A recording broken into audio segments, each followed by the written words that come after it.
Just today, DICE announced the titles of 4 maps for the upcoming release of Battlefield 1, Amiens, the Saint-Quentin Scar, Monte Grappa, and Empire's Edge. The map that immediately caught my eye was of course the Saint-Quentin Scar. Why this particular map, you ask? Well, as my name suggests, I'm a huge patriot of Australia, but most of all, my great-grandfather fought in this battle.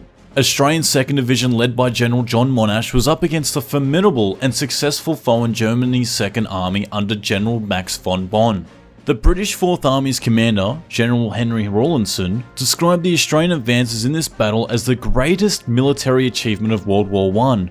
The Allies were pursuing the Germans, and the greatest obstacle to crossing the Somme River in pursuit was Mont Saint-Quentin, which, situated in the bend of the river, dominated the whole position. The Mont was only 100 meters high but was a key to the German defense of the Somme Line and the last German stronghold. General John Monash planned a high-risk frontal assault which required the Australian 2nd Division to cross a series of marshes to attack the heights. This plan failed, however, when the assaulting troops could not cross the marshes. After the initial setback, Monash manoeuvred his divisions in the only free manoeuvre battle of any consequence undertaken by the Australians on the Western Front.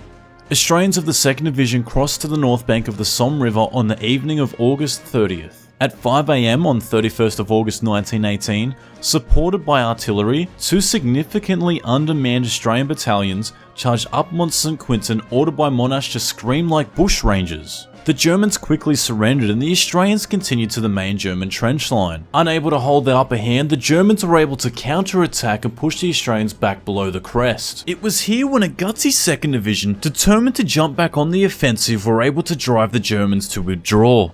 In 3 days, the Allies were able to recapture Mont Saint-Quentin, but at the expense of 20% of the attacking force, which were listed as casualties. The Allied victory at the Battle of Mont Saint-Quentin dealt a strong blow to 5 German divisions, including the German elite 2nd Guards Division. As the position overlooked much of the terrain east of Mont Saint-Quentin, it guaranteed that the Germans would not be able to stop the Allies west of the Hindenburg Line. Robert James Young, 25th Battalion, originally from Brisbane, received the Military Medal. During the attack, he selected a position on a hill which was heavily shelled at the time. He remained there for half an hour, trying to establish visual communication. When this failed, he at once ran in a line to the forward station through heavy machine gun and artillery fire and remained out in the line the whole day, keeping it in order. Throughout the whole operation, he showed an utter disregard for danger and set a fine example to all of his men. He was just one of the many courageous diggers who fought in this battle, and if you were to visit Mont Saint-Quentin today, you would find the 2nd Australian Division Memorial that Marshal Ferdinand Foch unveiled, with the opening line that it was one of the finest feats of arms and a rich time in innumerable deeds of heroism.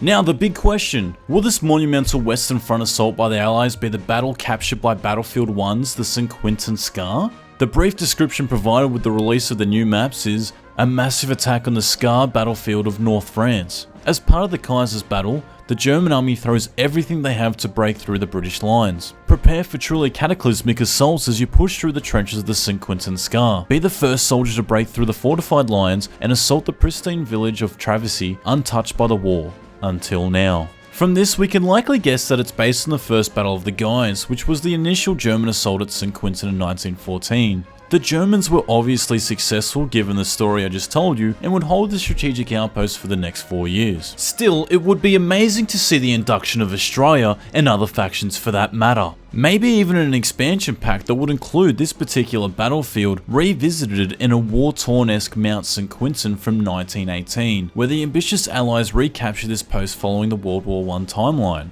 I'm super excited for the release of Battlefield 1 and can't wait to see the final product, not only as a gamer, but a history buff too. If you like this video, be sure to give it a thumbs up and mash that subscribe button for more upcoming Battlefield content, as I plan on doing more Battlefield map history lessons in due time.